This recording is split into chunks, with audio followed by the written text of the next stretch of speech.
পূর্বাস লাইফস্টাইলে নতুন ব্লগে আপনাদের স্বাগত জানিয়ে আজকের আরেকটা নতুন ব্লগ নতুন দিন শুরু করছি। আশা করি আপনারা সবাই ভালো আছেন। তো আজকে হচ্ছে গিয়ে সোমবার আর এখন বাজে হচ্ছে 9:30। তো ঘরের তো সব কাজকর্ম প্রতিদিনের নিত্যকর্ম সে তো হয়েই গেছে, সে কি আর বসে থাকে বলুন। সব কাজই হয়ে গেছে, আমার চানও হয়ে গেছে, পুজোটা এখনও করা হয়নি, করছি। তো যিশুও নার্সিংহোমে বেরিয়ে গেছে। আর ডাক্তার সাহেব কী করছে জানেন, কালকে তো গাছ নিয়ে চললো, সে ঘটনা বলছি আপনাদের পরে, কাজ করতে করতে বলবো কাল কি হয়েছে। আর এখন গেছে ওই মিস্ত্রিরা এসছে, মিস্ত্রিদের নিয়ে ওই উপরে আমাদের ওই যে বারান্দায় জল ভর্তি হয়ে যাচ্ছে না পাইপে, বলছিলাম সেদিনকে আপনাদের, সেই মিস্ত্রিদের নিয়ে গেছে উপরে, বোধহয় কথা বলছে, মানে কোনো ব্যবস্থা করে যদি ওটা বন্ধ করা যায়, কারণ জল তো বন্ধ করতে হবে। এই তো চারিদিকে কীরকম মেঘলা করে আছে সকাল থেকে দেখুন, আবার টিপ টিপ করে একটুখানি বৃষ্টি হচ্ছিল। কালকেও এরকম আপনাদের সাথে কথা বলার পর যখন আমি রান্না করছি এরকম একটু একটু বৃষ্টি হয়েছে। আজকেও সকাল থেকে উঠে কি কালো মেঘলা হয়ে রয়েছে চারিদিক। হ্যাঁ, একদিক থেকে ভালো, রোদ নেই, ঠান্ডা ঠান্ডা রয়েছে, একটু ঠান্ডা হাওয়া দিচ্ছে, মেঘলা করে রয়েছে, ভালোই লাগছে, গরমটা একটু কম হচ্ছে। তো টিপটিপ করে বৃষ্টি পড়ছে, এবার জোর বৃষ্টি যদি শুরু হয় আবার তো সেই জলে বারান্দা ভর্তি হবে, একটা ব্যবস্থা কিছু তো করতে হবে। তাই গেছে উপরে, গিয়ে ওই লেগেছে মিস্ত্রিদের সাথে। তো মিস্ত্রিরা তো বোধহয় চলে গেল, কি বললো কে জানে, আমার এখনও শোনা হয়নি, কারণ নিচে তো আসেনি এখনও, আমি আর জানতে পারিনি। তো ওই যে দেখছি ওই নিজে পরিষ্কার করছি, ওর ভাইও লেগেছিল সঙ্গে, তারপরে নার্সিংহোমে যেতে হয়েছে বলে চলে গেল।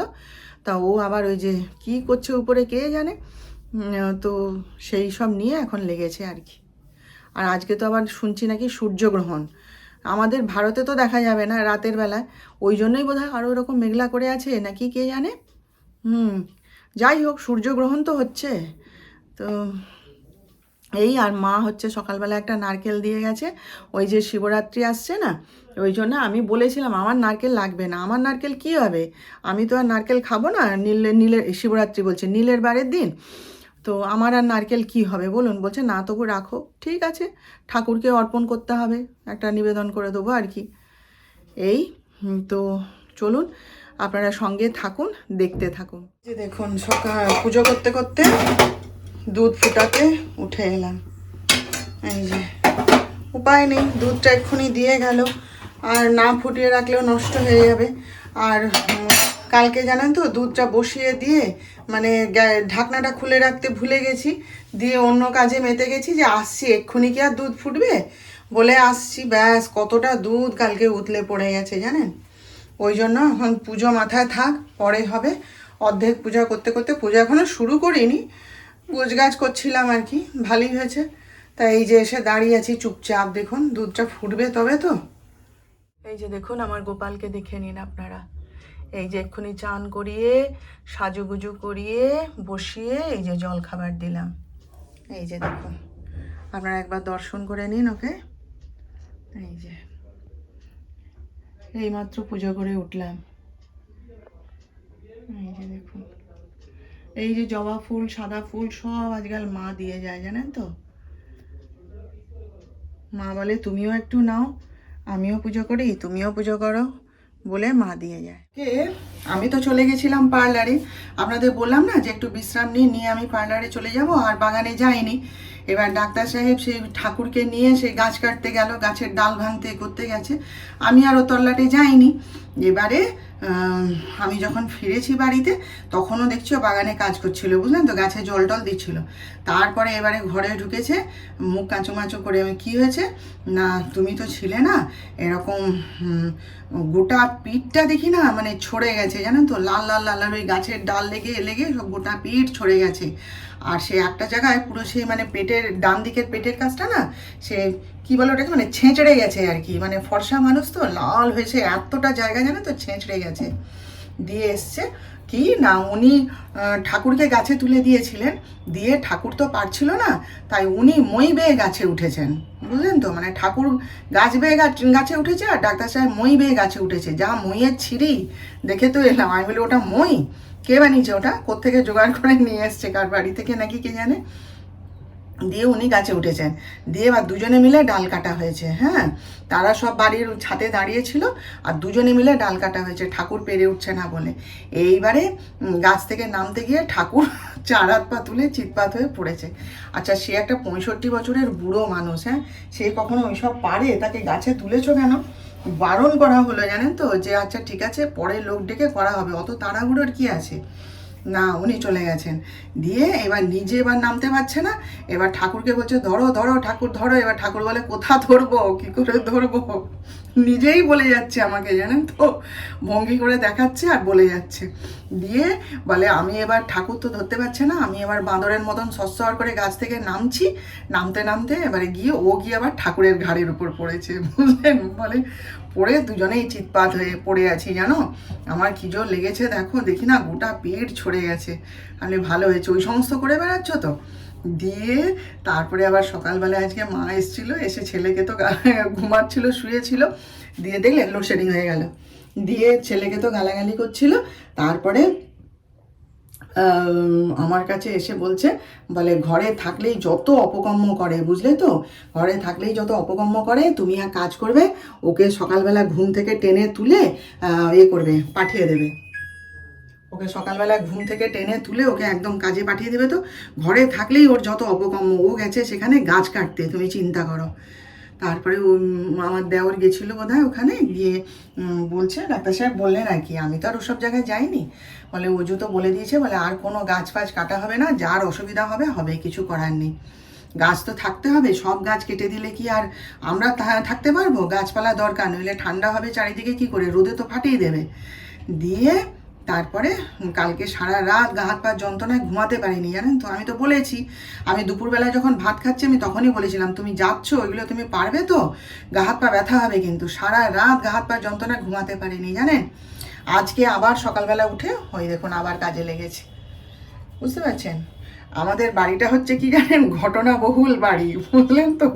আমাদের বাড়িতে যে এসে থাকবে আমাদের সাথে, সে বোর হবে না কখনো। একজন না একজন সকাল থেকে উঠে একটা না একটা বিষয় নিয়ে লেগেই আছে, আমাদের চলছেই, বুঝলেন তো। যিশুর জন্যে মুড়ি মাখলাম, মুড়ি চানাচুর পেঁয়াজ লঙ্কা সব দিয়ে মেখে দিলাম। এত বেলায় এখন প্রায় 11টা, সাড়ে 11টা বাজতে যায়। সাড়ে 11টা কি, 12টা বেজে গেছে প্রায়। তো এখন আর কি খেতে দেবো বলুন। এইমাত্র নার্সিংহোম থেকে ফিরলো, বলে মা ভীষণ খিদে পেয়েছে, খেতে দিয়ে তারপরে যাও। আমি একটু পাড়ার দোকানে যাবো আর কি। এই যে এইটা দিয়ে মাখিয়ে দিলাম, ও খা, আমি এসে ওকে আবার চা করে দেবো, বুঝলেন তো। দেখলেই মনে হয় একটুখানি মুখে পুড়ে দিই, জানেন তো। এক সময় খুব প্রিয় খাবার ছিল তো, মুড়ি মাখা কার না প্রিয় খাবার বলুন, সবাই ভালোবাসে খেতে। তো ওই জন্য দেখলেই মনে হয় এক মুঠো নিয়ে মুখে পুড়ে দিই, কিন্তু না, খাবো না। কালকে এখন কি হয়েছে, রাত্রেবেলাতে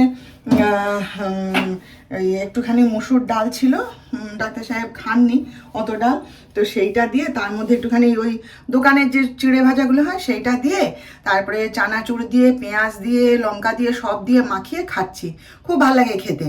দিয়ে চা করেছি, 1 কাপ চা খাবো, বসে বসে খাচ্ছি। আর ডাক্তার সাহেব ব্যায়াম করছে, জানেন তো।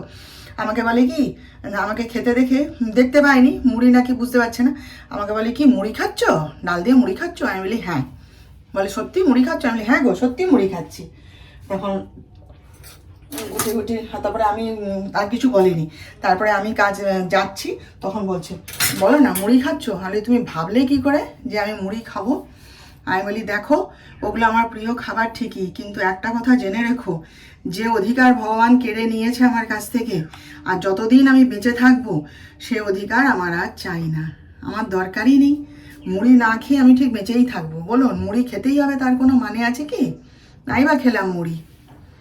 তো সেই এখন এইটা দেখে মনে পড়লো, চলুন যিশুকে দিয়ে আসি খাবারটা, ওয়েট করি। 2:45 বাজে, বুঝলেন তো। এই যে দেখুন, জানলাটা বন্ধ করে দিচ্ছি, আগে বন্ধ করি।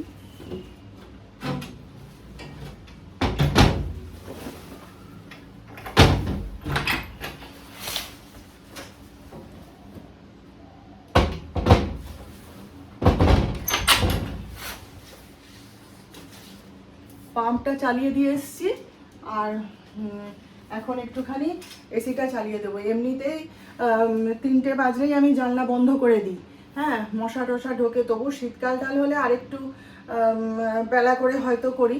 আর এখন তো গরমকাল, তো এই রান্না টান্না শেষ করে রান্নাঘরে কাজ টাজ সব সেরে এলাম, এই জানলা বন্ধ করে দিলাম, দিয়ে একটু এসিতে বসবো, বসে তারপরে আবার গাটা ধুতে যাব, বুঝলেন তো।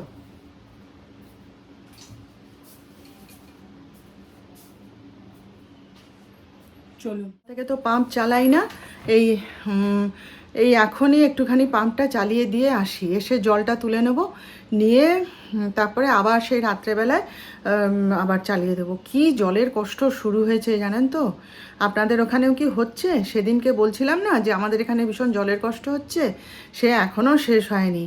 পাড়ায় পাড়ায় নাকি এরকম বড় বড় জলের ট্যাঙ্কি, পানীয় জলের ট্যাঙ্কি দেখি না এসে দাঁড়িয়ে আছে। কালকে তো বাজারে যাচ্ছিলাম, আমাদের ওই রাস্তার উপরে দেখি বড় একটা জলের ট্যাঙ্কি এসে দাঁড়িয়ে আছে, সবাই দেখছি তা থেকে বালতি করে করে জল নিয়ে যাচ্ছে, জানেন তো। আমি আবার জিজ্ঞেস করলাম যে তোমাদেরও কি জলের কষ্ট, জল আসছে না? বলে হ্যাঁ গো বৌমা, কী যে জলের কষ্ট আরম্ভ হয়েছে এরকম সরি জল আসছে না তো। আর বলো কেন মা, বালতি নিয়ে নিয়ে জল টানতে টানতে জীবন বেরিয়ে যাচ্ছে। তারপরে আবার রাত্রেবেলায় দেখি আমাদের পাড়াতেও বিশাল বড় এক জলের ট্যাঙ্কি এসে ওই আমাদের ঘরের সামনেই দাঁড়ালো, জানেন তো। কি জানি কেন এরকম জলের কষ্ট আরম্ভ হয়েছে, ওই জন্য আমরা খুব টিপে টিপে জল ব্যবহার করছি, জানেন তো, যতটা মানে না তুললেই নয়। কি জোর গলায় লেগে গেল দেখলেন তো কথা বলতে বলতে। তাই আজকে সকালবেলায় তো ওরকম বাসন ধুচ্ছে, এবার বাসন ধুতে জল লাগবে না বলুন? অত টিপে টিপে কি বাসন ধোয়া যায়? বাসন ধুচ্ছে, ঘর মুছছে, জল লাগবে। তো সেই ডাক্তার সাহেব দেখেই চিৎকার করছে, কল বন্ধ করে করে কাজ করতে বলো, এরকম জল কল খুলে যেন এভাবে বাসন না ধোয়। আমি আবার বলি হ্যাঁ চন্দাদি, জলের খুব কষ্ট হচ্ছে গো, একটু তুমি কল বন্ধ করে করে বাসন ধো, এছাড়া তো কিছু করার নেই। তা সেই সকাল থেকে তো চালায়নি, রাত্রেবেলা একটু পাম্পটা চালিয়ে দিয়ে না ওভারফ্লো করে দিই, যাতে সকাল থেকে যত জলের দরকার সব মানে মিটে যায় আর কি, ততক্ষণে ট্যাঙ্কিতে জলটা একটু ভর্তি হয়ে যায়। সেই জন্যে একটু অপেক্ষা করি, করে এই বেলার দিকে এখন একটুখানি পাম্পটা চালিয়ে দিলে আবার সন্ধ্যা অবধি চলবে, আবার রাত্রেবেলায় চাই, এইভাবে করছি, জানেন তো। কি জানি কেন হঠাৎ করে এরকম জলের কষ্ট শুরু হয়েছে, আমাদের এখানে কিন্তু এরকম জলের কষ্ট ছিল না। কি জানি কেন। এর বাড়ি তো হচ্ছে পশ্চিম মেদিনীপুরে, তখন তো মেদিনীপুরই ছিল, এখন ওটা পশ্চিম মেদিনীপুর হয়ে ভাগ হয়ে গেছে। তো আমরা যখন ওখানে এলাম না, তখন মামার বাড়িতে যখন আসতাম তখন কুয়া ছিল, সে বিরাট আনন্দ হতো, জানেন তো, কুয়া দেখে। আমরা তো কলকাতায় থাকতাম, কুয়া দেখিনি কোনো দিন, তো এখানে এসে ওই পাত কুয়া দেখে খুব মজা হতো।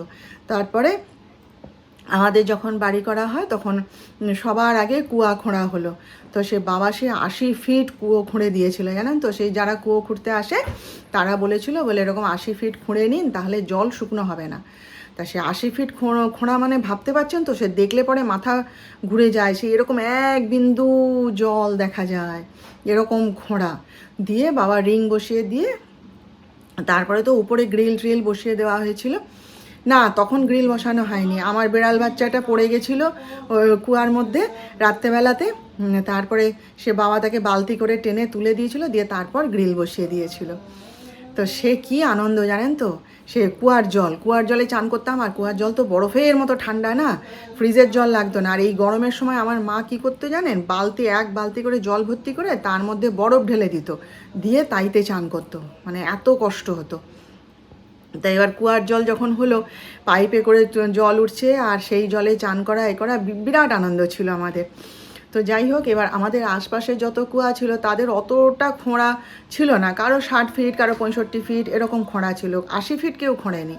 তো এই গরমকালে দেখতাম না, সেই এখানে যেমন পানীয় জলের ট্যাঙ্কি এরকম দিয়ে যায়, ওখানে না ভারীতে করে জল নিয়ে এসে ওরকম বিক্রি করে আর কি। তো আমরা এরকম দেখতাম, সব আমাদের মানে আশপাশের যত বাড়ি আছে সবাই দেখতাম না ভারীতে করে ওরকম জল নিয়ে এসে ওরকম প্রত্যেকের বাড়িতেই বাইরে একটা চৌবাচ্চা করা থাকতো, সেই চৌবাচ্চায় জল ভর্তি করে তারপরে সেই জল ব্যবহার করতো। কিন্তু মানে লাকিলি যেহেতু আমাদের বাড়িতে 80 ফিট কুয়া খোঁড়া ছিল না, সেজন্য আমাদের বাড়িতে কোনো দিন জল শুকাতো না, জানেন তো, কলের জল যদি নাই আসে কুয়োর জল তুলে ব্যবহার করো, র্যান্ডাম একদম। বাবা তার মধ্যে চুন ফেলতো, ব্লিচিং পাউডার ফেলতো, ফেলে জল একদম কাঁচের মতো পরিষ্কার একদম, কোনো অসুবিধা নেই। আমাদের কোনো দিন জলের কষ্ট ছিল না বাড়িতে, ওই 80 ফিট খোঁড়া ছিল বলে।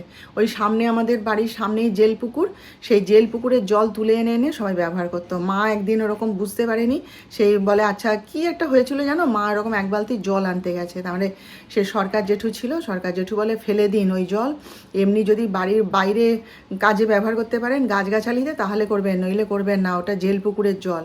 বাবা সে সব জল বাগানে ঢেলে ফেলে দেওয়া হলো। সেই থেকে আমরা আর কোনোদিন ওসব নিইনি, আর আমাদের প্রয়োজনও পড়েনি, বুঝলেন তো। প্রচুর জলের কষ্ট তো ওইখানে দেখেছি, কিন্তু বিয়ের পর থেকে আজ অবধি তমলুকে জলের কষ্ট দেখিনি। হঠাৎ করে কেন এরকম শুরু হয়েছে কে জানে। ইভিনিং তো এখন বাজে হচ্ছে 7:45। এই যে দেখুন যিশুর জন্য চা বসালাম।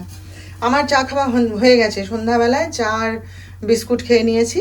নিয়ে আমি তো ঘরের কাজ করছিলাম, গল্পের বইটই পড়ছিলাম, তো যিশু এলো এক্ষুনি নার্সিংহোম থেকে। যিশু এলো, আবার যিশুর বাবা আবার বেরিয়ে গেল নার্সিংহোমে। এই চলছে আর কি, একজন আসছে একজন যাচ্ছে। তো এই এসেছে অনেকক্ষণ, আসার পর ছেলের সাথে গল্প টল্প করছিলাম সব। তো বলে মা একটু চা বানাও, চা আর বিস্কুট খাই একটু, তাই সেই বাথরুমে গেছে, মুখ হাত ধুচ্ছে। আমি ততক্ষণে ওর জন্য চাটা রেডি করছি দেখুন। তো চলুন চাটা ওকে দিয়ে দিই, দিয়ে তারপর আবার বাকি কাজকর্ম করব। এই দেখুন ঘুগনি রান্না করছি। হ্যাঁ, ঘুগনি করতে আজ আমার দম বেরিয়ে গেছে জানেন তো। আসলে সকাল থেকে মটরটা তো ভিজানো ছিল না, সন্ধ্যাবেলাতেও ভাবলাম যে মটর ভিজাবো, তারপরে না তালে গলে ভুলে গেছি। তারপরে এই আপনার 8টা 8:30 নাগাদ এসে মটর ভিজিয়ে রেখে গেছিলাম। তো সেই মটর সেদ্ধ হতে তো সময় লাগবেই, সে মানে সেদ্ধ করতেই আমার আজকে দম বেরিয়ে গেছে। যাই হোক মোটামুটি সেদ্ধ হয়েছে, আর এই যে সে ঘুগনি রান্নাও হয়ে গেছে। আর হচ্ছে ডাক্তার সাহেব নিয়ে এসছে, রুটি কিনে নিয়ে এসছে। আমাকে হঠাৎ করে একটু আগেই ফোন করেছিল, বলে যে আমি বাড়ি আসছি, রুটি নিয়ে আসছি, তোমাকে আর রুটি করতে হবে না। তো ভালো কথা। তো এই যে দেখুন আজকে তাহলে আমাদের রাতে জলখাবার হচ্ছে রুটি আর ঘুগনি, এই রাতের খাবার হচ্ছে রুটি আর ঘুগনি, বুঝলেন। তো চলুন তাহলে আজকের মতন ছুটি নিলাম, কালকে আবার দেখা হবে নেক্সট ব্লগে নতুন বিষয় নিয়ে। আপনারা সবাই ভালো থাকবেন, আর আমার ভিডিওটা ভালো লেগে থাকলে প্রতিদিনের মতন আরও একবার লাইক শেয়ার ও সাবস্ক্রাইব করে দেবেন।